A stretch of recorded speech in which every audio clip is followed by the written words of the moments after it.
36 ममालिक यानी कि 36 मुल्कों के लीडर इस वक्त रशिया के अंदर बैठे हुए हैं ब्रिक्स मीटिंग को अटेंड करने के लिए, लेकिन पाकिस्तान के यहाँ पे कोई प्रेजेंस नहीं है।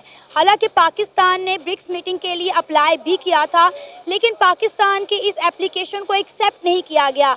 बहुत सारे ममालिक ऐसे भी हैं जिनकी इकॉनमी बहुत ज़्यादा स्ट्रॉन्ग नहीं है, लेकिन उसके बावजूद भी वो ब्रिक्स का पार्ट हैं, लेकिन पाकिस्तान ब्रिक्स का हिस्सा नहीं है।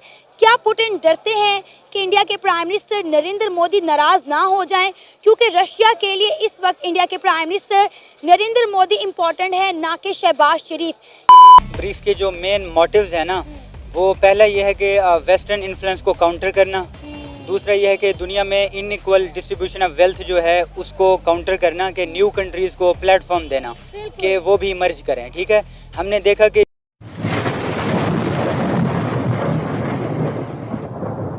नमस्कार दोस्तों, क्या हाल है। होप करता हूँ कि आप ठीक होंगे और स्वागत करता हूँ आपका हिंदुस्तान डॉट में।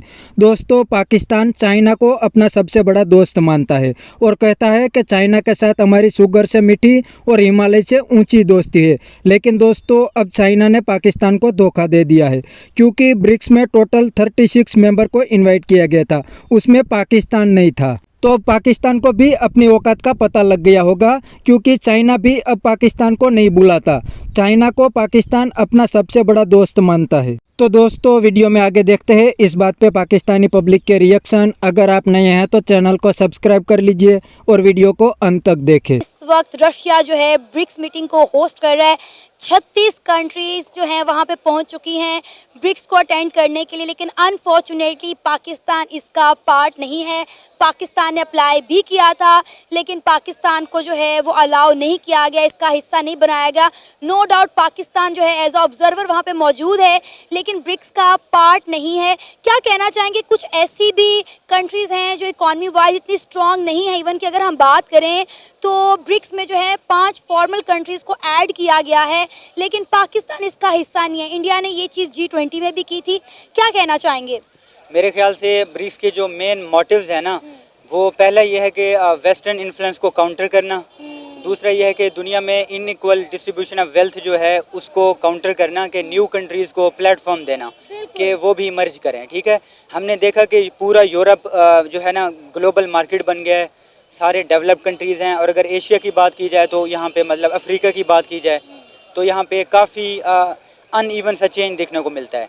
तो उसमें यह है कि रशिया, चाइना ये सब मिल के ये करना चाह रहे हैं कि एशिया को भी आगे लेके जाया जाए। ठीक है, तो जो तीसरी चीज़ है वो है काउंटर टेररिज्म के अगेंस्ट जो है ना पॉलिसीज़ और स्ट्रेटजीज़ बनाना। अब देखें, इंडिया ब्रिक्स का पार्ट है। Brazil, Russia, India, China, south Africa.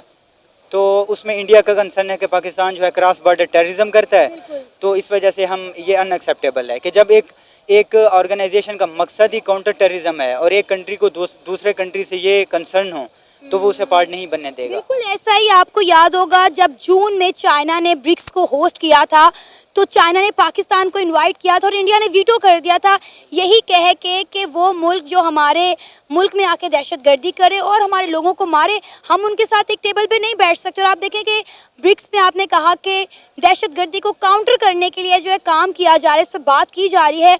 और जब इंडिया ये बात कहता है कि पाकिस्तान हमारे मुल्क में आके दहशतगर्दी करता है, तो फिर पाकिस्तान ब्रिक्स का पार्ट कैसे हो सकता है? ये तो बहुत फिर मुश्किल है। बहुत मुश्किल है। हमने एप्लीकेशन दी हुई है और ब्रिक्स से फ़ायदे भी होंगे। जैसे उनका एक NDB है, न्यू डेवलपमेंट बैंक।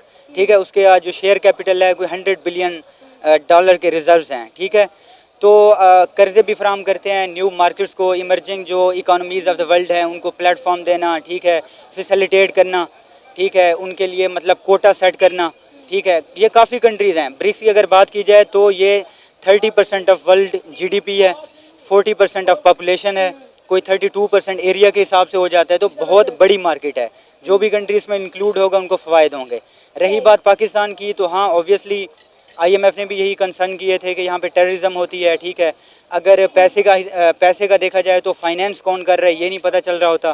बैंक्स की ट्रांजैक्शन को जो है रिकॉर्ड किया जाए, जैसे यहाँ पे डिफरेंट आउटफिट्स हैं उनको फाइनेंस कौन कर रहा है। ठीक है, और हर एक चीज़ का हिसाब रखना। अनडॉक्यूमेंटेड इकानमी है, ट्रांजैक्शन कहाँ जा रही हैं, ब्लैक मनी, ये सारी चीज़ें इनको करना पड़ेगा, टारगेट मीट करना पड़ेगा, तभी जाके पाकिस्तान इंक्लूड होगा। अब देखिए ना साइम, अगर हम बात करें पाकिस्तान की, तो हमने सोचा था कि हमने एससीओ मीटिंग होस्ट की है, इंडिया के foreign minister doctor Ajay Shankar Pakistan आए हैं, तो यकीनन जो है पाकिस्तान को शायद इंडिया फेवर करेगा ब्रिक्स में, लेकिन इंडिया ने तो हमें घास भी नहीं डाली। नहीं, रिसेंट स्टेटमेंट आई हुई थी, उसमें कहा हुआ था कि इंडिया जो है अब इतना ज़्यादा वो प्रेशर नहीं डालेगा। अच्छा। हाँ, मतलब आपस में कोई इनकी अंडरस्टैंडिंग डेवलप हुई है, जिसकी वजह से ये लग रहा है कि अब इंडिया वो एग्जर्ट नहीं करेगा अपना प्रेशर जो है ना। तो मुझे यही लगता है कि पाकिस्तान वेरी सून उसमें इन होगा। अच्छा, ब्रिक्स की बात की जाए ना, तो अगर डिफरेंट कंट्रीज़ को एक दूसरे से कंसर्न है, ये एक अलग टॉपिक है। दूसरी बात यह है कि वेस्ट को हमने काउंटर करना है, सबसे बड़ी बात। जो यूएस डॉलर है उसकी जो मोनोपोली है उसको ख़त्म करना है, वेस्टर्न इन्फ्लुएंस को कैटर करना है, ठीक है। ये नहीं है कि दुनिया में वही सुना जाएगा, दुनिया में वही एजेंडा आगे बढ़ेगा जो वेस्ट चाहता है, जैसे डेमोक्रेसी है, लिबरलाइजेशन है, सेकुलरिज्म है। हर कंट्री का अपना पॉइंट ऑफ व्यू है, ठीक है। डिफरेंट एथनिक कल्चर्स हैं, जहाँ पे डिफरेंट रिलीजन एग्जिस्ट करते हैं एशिया में हमारे ना। तो ये होगा कि जो यूनिपोलर वर्ल्ड है उसको हम मल्टीपोलैरिटी की तरफ शिफ्ट करेंगे। ब्रिक्स का मकसद यही था, ठीक है, कि ये नहीं है कि बस यूनाइटेड नेशन और अमेरिका ही फैसले कर रहे हों, ये जो एशिया है ये भी कंट्रीब्यूट करे, ठीक है। यूनाइटेड नेशन के अगेंस्ट जो है ना एससीओ, ब्रिक्स है, डिफरेंट प्लेटफॉर्म हो, डिफरेंट कंट्रीज़ हैं जिनकी वेस्ट में नहीं मानी जाती, तो वो इन प्लेटफॉर्म को ज्वाइन करेंगे। लेकिन साइम, अब सुनने में आ रहा है कि ब्रिक्स प्लस बनाने की बात की जा रही है और चाइना और रशिया इसमें इंडिया की सपोर्ट चाहते हैं, क्योंकि अगर हम ब्रिक्स की बात करें तो तीन बड़ी यही कंट्री हैं, चाइना, रशिया और इंडिया की बड़ी चलती है। जिस तरह से आप देखें कि इंडिया के प्राइम मिनिस्टर नरेंद्र मोदी का इस्तकबाल हुआ, पुतिन ने उन्हें देखते ही गले लगा लिया।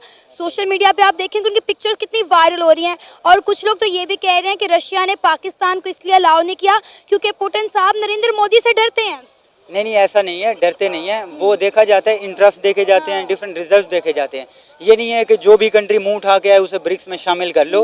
उनके काफ़ी स्टैंडर्ड होते हैं, एलिजिबिलिटी होती है, क्राइटेरिया होता है, वो जब मीट कर जाता है तो फिर तब जाके उस प्लेटफॉर्म की अहमियत भी होती है, ठीक है ना। अगर कोई कंट्री ख़ास चीज़ें फॉलो नहीं कर रहा अपने मुल्क में, तो उसे इन नहीं करेंगे जब तक वो जो है रिक्वायरमेंट मीट नहीं करता। अच्छा, ठीक है। तो दोस्तों, यह था पाकिस्तानी पब्लिक का रिएक्शन। पाकिस्तान तो चाहता है कि हम भी ब्रिक्स का मेंबर बन जाए, लेकिन इंडिया हर बार मना कर देता है, और इंडिया ने सीधे सीधे पाकिस्तान को बता दिया है कि पहले आप क्रॉस बॉर्डर टेररिज्म को बंद करें, फिर पाकिस्तान ब्रिक्स का मेंबर बन सकता है। और दूसरी बात, अभी इंडिया और पाकिस्तान के रिलेशन अच्छे नहीं है, तो इंडिया कैसे पाकिस्तान को सपोर्ट करेगा। अगर पाकिस्तान को ब्रिक्स का मेंबर बनना है तो पहले इंडिया के साथ अच्छे रिलेशन बनाने पड़ेंगे, फिर इंडिया आपको ब्रिक्स के मेंबर बनने देंगे। और दूसरी सबसे बड़ी बात, पाकिस्तान की इकोनॉमी का क्या हाल है वो तो पूरी दुनिया जानता है, तो पाकिस्तान ब्रिक्स को थोड़ी सी भी फंडिंग नहीं दे सकता, तो ब्रिक्स को पाकिस्तान की कोई ज़रूरत नहीं है। और दूसरी साइड, अगर पाकिस्तान ब्रिक्स का मेंबर बन गया तो पाकिस्तान सभी ब्रिक्स कंट्री के पास भीख मांगने पहुंच जाएगा। तो बस दोस्तों, आज के वीडियो में इतना ही। ये था पाकिस्तानी पब्लिक का रिएक्शन। अगर आपको ये वीडियो पसंद आया है तो वीडियो को लाइक शेयर कर दीजिए और चैनल को सब्सक्राइब करना मत भूलिए। थैंक यू, मिलते हैं नेक्स्ट वीडियो में।